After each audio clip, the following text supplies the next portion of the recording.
Alhamdulillahirabbil alamin wassalatu wassalamu ala asrafil anbiya'i wal mursalin wa ala alihi washabbihi ajma'in amma ba'd.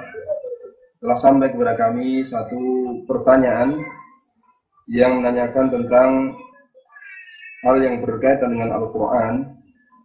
Pertanyaan ini berasal dari saudara Margana Arga yang dia mengatakan, Assalamualaikum Ustaz yang saya hormati, saya bertanya apakah benar inti dari Al-Quran itu terdapat dalam surat Yasin? Adakah dalil sahih yang menunjukkan hal tersebut? Tolong penjelasannya, jazakallahu khairan.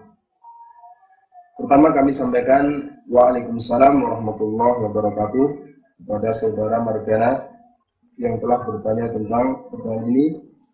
Kemudian, adapun benarkah inti Al-Quran ada dalam surat Yasin, maka kami tidak pernah mendapatkan ayat Al-Quran ataupun hadis Nabi SAW yang menjelaskan tentang hal ini. Demikian juga penjelasan para ulama yang masyhur di kalangan para ulama bahwa inti Al-Quran terdapat dalam surah Al-Fatihah.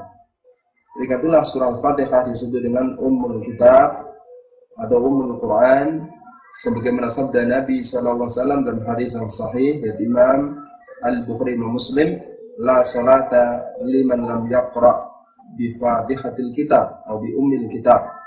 Tidak sah salat orang yang tidak membaca Fatihatul Kitab atau Ummul Kitab. Jadi induknya kitab, induknya Al-Quran, yaitu Al-Fatihah. Ulama juga mengatakan bahwa Al-Fatihah itu inti dari Al-Fatihah terdapat di dalam perkataan Iyyaka na'budu wa iyyaka nasta'in. Hanya kepadamu ya Allah kami beribadah dan hanya kepadamu kami mohon pertolongan. Karena inilah tauhid. Inilah inti Al-Quran, tauhid.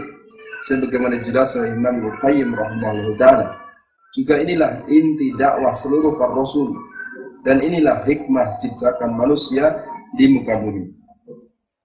Adapun beberapa keutamaan tentang surat Yasin disebutkan dalam banyak hadis, tetapi banyak ulama telah menjelaskan bahwa tidak ada satupun hadis yang sahih yang menjelaskan tentang keutamaan surat Yasin di dalam hadis-hadis tersebut secara khusus. Karena hadis-hadis yang menunjukkan, memberitakan tentang keutamaan surat Yasin, sebagiannya adalah dhaif, sebagiannya sangat dhaif, bahkan sebagiannya hadis yang palsu. Inilah jawaban kami, mudah-mudahan bermanfaat bagi saudara Margana Arga, demikian juga kepada kaum muslimin secara umum. Assalamualaikum warahmatullahi wabarakatuh.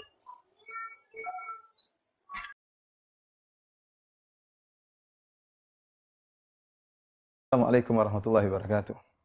Anda adalah orang yang bodoh. Anda adalah orang yang jahil. Meskipun Anda menghafal Quran. Meskipun Anda sholat berjamaah di masjid. Meskipun Anda sering menghadiri pengajian. Bahkan meskipun Anda seorang ustadz. Anda adalah seorang yang bodoh dan jahil. Kapan? Jika Anda bermaksiat kepada Allah Subhanahu wa Ta'ala. Allah menegaskan sampai dalam 3 ayat menyatakan kebodohan Anda. Allah Subhanahu wa Ta'ala berfirman, "Innamat taubatu 'ala Allahi lilladzina ya'maluna su'a bijahalah." Allah menamakan orang-orang yang mengerjakan keburukan bahwasanya mereka mengerjakannya dengan kebodohan, dengan kejahilan. Dalam ayat yang lain kata Allah Subhanahu wa Ta'ala, "Annahu man 'amila minkum su'an bijahalah." Sungguhnya barang siapa di antara kalian yang melakukan keburukan dengan kejahilan. Dalam ayat yang lain kata Allah Subhanahu wa Ta'ala, "Tsumma inna rabbaka lilladzina 'amilus su'a bijahalah." Kemudian Rabb engkau terhadap orang-orang yang melakukan kejahilan, melakukan kemaksiatan dengan kejahilan. Dalam 3 ayat ini Allah menyatakan Anda adalah orang yang jahil. Kapan? Sekali lagi tatkala Anda bermaksiat. Jangan terpedaya dengan apa yang Anda hafalkan. Jangan terpedaya dengan amalan soleh yang Anda lakukan. Jika Anda terjerumus dalam kemaksiat, sungguhnya Anda benar-benar dalam kejahilan, dalam kedunguan, dan dalam kebodohan. Kenapa Anda dikatakan bodoh? Anda bodoh bahwasanya tatkala Anda sedang bermaksiat, Allah sedang melihat apa yang Anda lakukan. Anda bodoh dan dungu sungguhnya malaikat sedang mencatat apa yang Anda sedang lakukan. Anda bodoh dan dungu, sungguhnya kaki Anda, tangan Anda, bumi akan menjadi saksi atas apa yang Anda lakukan. Anda adalah orang yang bodoh tatkala sedang bermaksiat. Kenapa? Karena maksiat tersebut bisa menghalangi rezeki Anda. Maksiat tersebut bisa mengurangi keimanan Anda. Maksiat tersebut ya, bisa memberi dampak yang buruk bagi keluarga dan anak-anak Anda. Sungguh bodoh orang yang bermaksiat. Sekali lagi, Anda adalah orang yang jahil dan bodoh dan dungu tatkala sedang bermaksiat. Kenapa? Tatkala Anda sedang bermaksiat, Anda telah begitu dungu mengutamakan kelezatan yang sementara dengan mengorbankan kelezatan yang abadi. Kelezatan yang sedikit, kelezatan dunia, kelezatan maksiat yang hanya sebentar, sehingga akhirnya Anda mengorbankan kelezatan surga yang sempurna dan abadi. Hanya orang bodoh yang seperti ini. Anda belum mengaku Anda sebagai orang yang bodoh?